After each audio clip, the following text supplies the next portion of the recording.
Okay, today we're going to draw our mandala. You are required to do an 8-inch by 8-inch mandala. So let's start off with an 8-inch by 8-inch box. The easiest way to draw your box would be to line your ruler up with the edge of your paper. Mark off 8 inches. Line the ruler up. Draw your line from one edge of the paper to the other. Now, line your ruler up with the top of your paper. Mark your 8 inches again. Line up. And you now have an 8-inch by 8-inch box. We need to find the center of this box. So I'm going to line my ruler up with the edges of my paper and where my box ends. The middle of 8 inches is 4. So I'm going to make a little tick mark at 4 inches. Now, I'm going to line my ruler up in the opposite direction on that tick mark so I know that I'm in the center. And again, I'm going to measure from the edge of my paper to the edge of my box. And that 4, that is going to be the center of your paper. Hold on. I'm trying to get our lights to come back on. There we go. Okay. So, this is the center of your box, which means this is going to be the center of the mandala. You're probably wondering, how do I make the rings of the mandala? Well, we're going to start by drawing a line, a horizontal line across the center of our paper. Then we're going to draw a vertical line that's going to intersect with our horizontal line.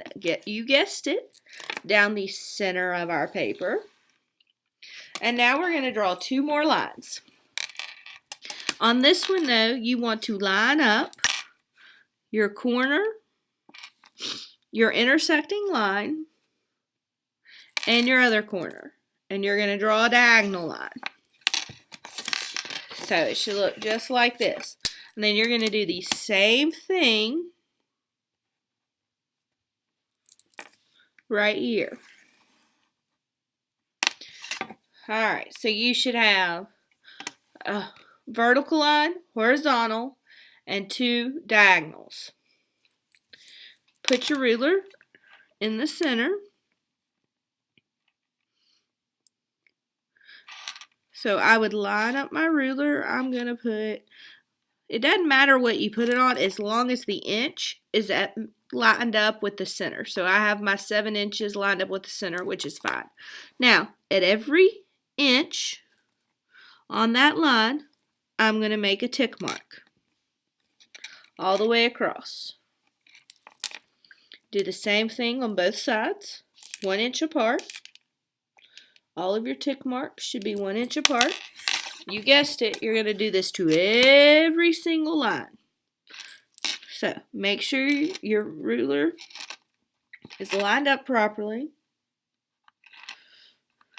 And then make a tick mark at every inch. Do the same thing for your horizontal and vertical line.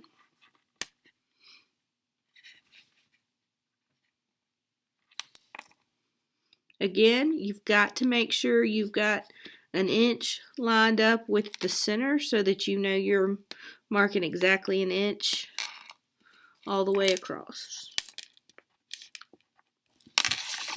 1 more line to go and then we'll move on. 1 inch, 1 inch, 1 inch. Okay. Now that you have your tick marks, we're going to do the easiest of them all. We are connecting the dots. And by connecting the dots, we're going to make a circle. So, very carefully, curve your line around. And now remember, when you're drawing these lines, you want to keep them light because you're probably going to go back and erase some of them. So keep them easy. And turn your page. It's so much easier for me to draw the circle when I keep my page, when I turn it, instead of trying to contort my hand. See, so look, ta-da! I have almost a perfect circle. And you're just going to keep doing that all the way around. And guess what? You now have the bases for your mandala. After you've gotten the circles all the way around your page, now you get to go in and you need to add different line designs to complete your mandala. So I'm going to probably start, I think, with a flower pattern right here in my center to be my center. You don't have to. You get to make up any design that you want. But the point is, so I'm going to do flower pattern, and then I think I may do a stripe right here. But either way, you're going to continue your design and pattern until you have completed your page, and that's how to create a mandala.